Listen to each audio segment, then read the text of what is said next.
said you were showing a wife. You are, yeah. That's what it was. It'll get deleted if it's a bad presentation anyway.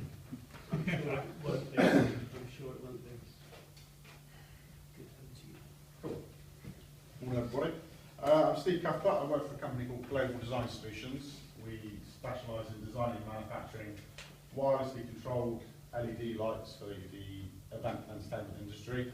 It's mainly theatres and conference halls and things like that. We've been going for 10 years now. We have 31 staff, turnover 2.7 million a year.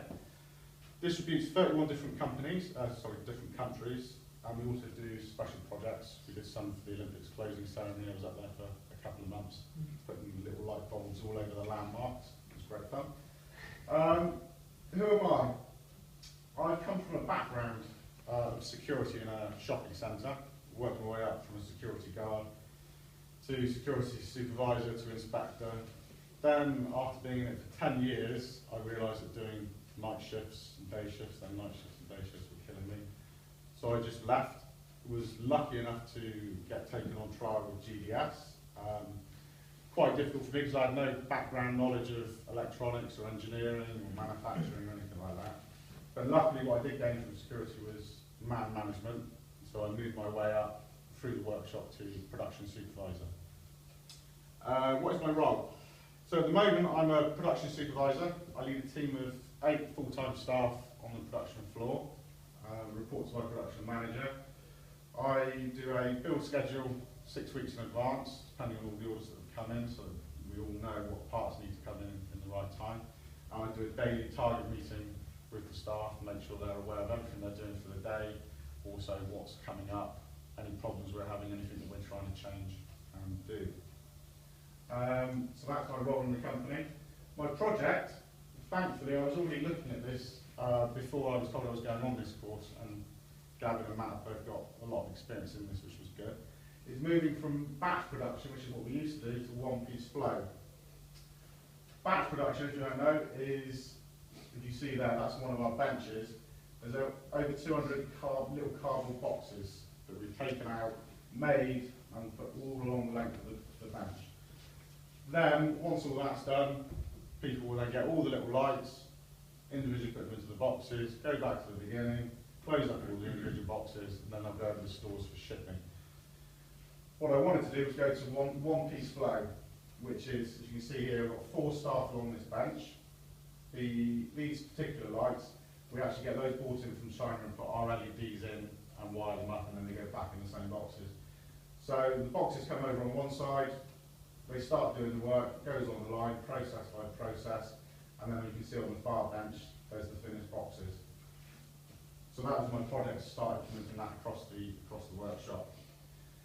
Changing from batch production to one-piece flow, the hardest thing for that was actually getting it started. The management, my immediate line manager, Simon, was very on board with it. The higher up, though, they wanted to keep it as it was. They really didn't like the idea of doing it.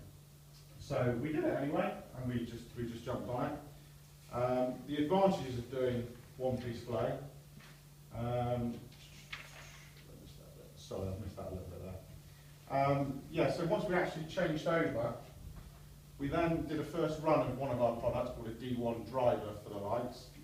Historically, they take 25 minutes per unit to make, and we made them in batches of 100. The first run that we did was very difficult. We didn't really know what we were doing. There was a lot of stop-start, a lot of product building up at different stations. People were waiting for something to go through the line. Even with that, when we crunched the numbers after we'd done the 100 build, we'd managed to knock 6 minutes per unit off. It had gone down from 25 minutes to 19 minutes, which across 100 build comes to about 10 hours of saving time. But the other advantages with one-piece flow is rework. We were having, you look at that 100 boxes, 200 boxes on a bench, quite often we'd have someone do something wrong, and it'd be done wrong 100 times, 200 times, and so on.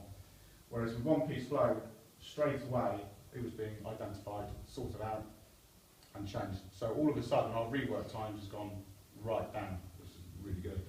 Also, It makes it easier for stores, because if instead of them suddenly getting, at the end of the day, 200 boxes of lights, they can come over 11 o'clock in the morning, get 30, scan them all in, box them all up, ship them out if necessary, rather than just being given one massive lump.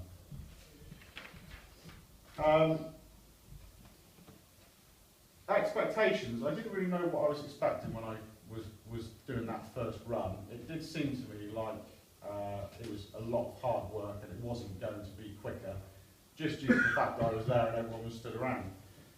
But I was expecting to save money in the long term. I didn't expect to save so much time and money so quickly. That first run really did open my eyes to how it can be refined.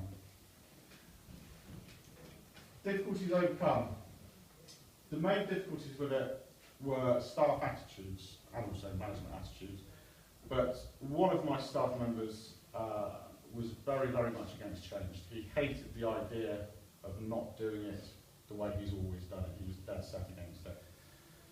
I sat him down and I spoke to him and I said, look, unfortunately, as the business is growing, we've got to start implementing one-piece flow. It's a proven way of saving time and money and space, and we've got to go for it.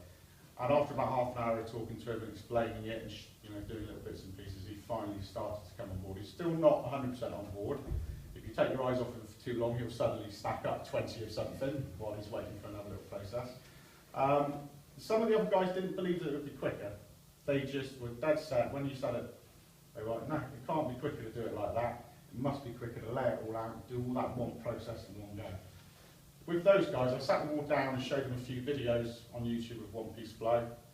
As soon as they'd actually seen it with their own eyes, they were on board with it. So that was good. What have my team achieved? They've really taken one-piece flow to heart now. Every time we do a build, they are saying to themselves and saying to each other, right, how are we going to set this up? We've got to do this one-piece flow, this is the way to do it. Oh, you do that bit, I'll do this bit, we'll move it along. So they've really gone to town with it. And some of the staff have taken it upon themselves to take work home, actually draw up the different stations and the different procedures, just because obviously it then makes their life easier when they're doing it in a month's time. They can just refer to their paperwork and bosh, they know exactly what they're doing. Future production plan. Ideally, every build in one-piece flow, including our special projects. It's always a little bit harder with special projects because we get it come down from engineering. Usually they haven't even prototyped it properly and there's problems with us doing the first build or the one-off build. But even with that, it would be nice to try and get as much of that into one-piece flow as well to really get as much efficiency out of it as possible. My personal development. What have I learned on the course? An amazing amount, an absolutely amazing amount. I feel like this course has been tailored to my position. Every day that I've been in this course, I've learned something that I can take back to how to get the best out of my team, how to speak to people, and do the conflict management. It's been amazing. It's helped me a hell of a lot. Changing the workshop. A lot of that does come from using the disc, just talking to people. A lot of different characters that I used to butt heads with, and now I know the right way of speaking to them, talking to them, and get the best out of them. Also, the 5S, which is just organising the workshop. All these tools, this was one of the first things I did just before the course. All of these tools used to just be in these grey bin bins on top of this chemicals cupboard, and it was piled up. Tools got lost, damaged. It was an absolute nightmare, it took so long. I ordered a load of gear, got it signed off from the boss, ordered a load of this racking and tool racks and stuff like that. And over the course of a couple of days, just laid it all out, put it all there. And it's amazing how much time that saved. It's incredible.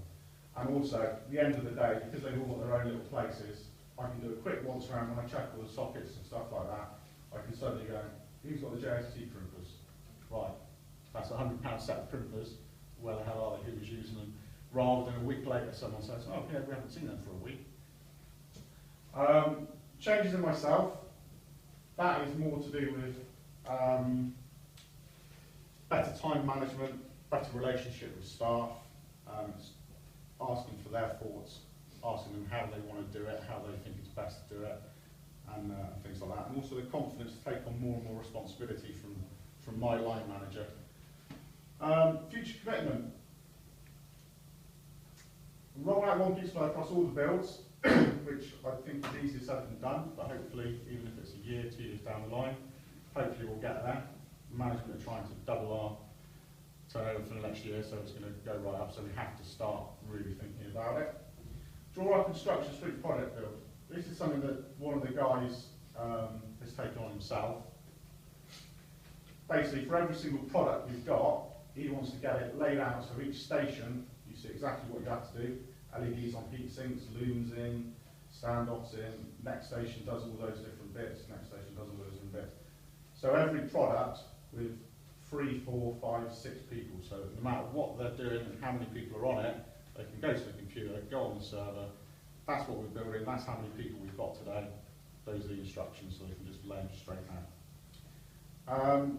And use new skills to manage my team. I'm hoping that I'm going to keep going with the things that I've learned from this course, maybe with a little bit of extra help from my line manager, who's also done one of the management courses. And yeah, just move up the company by hopefully bringing the staff up below me. Any questions? I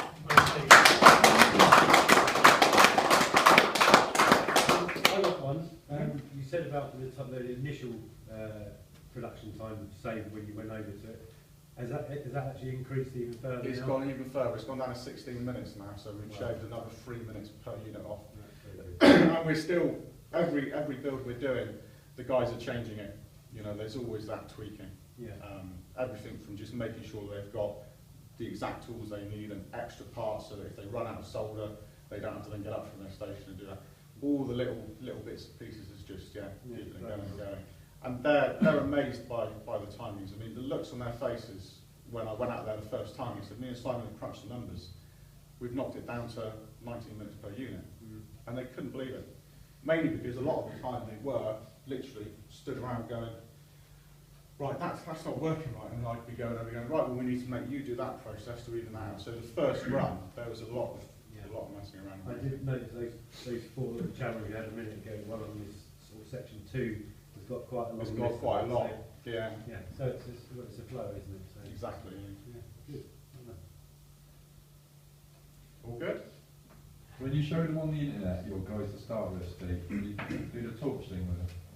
No, it was the Was that on the envelope. internet? It was the envelope one where there's a guy stuffing envelopes, stamping envelopes and doing all that, and he did exactly the same thing.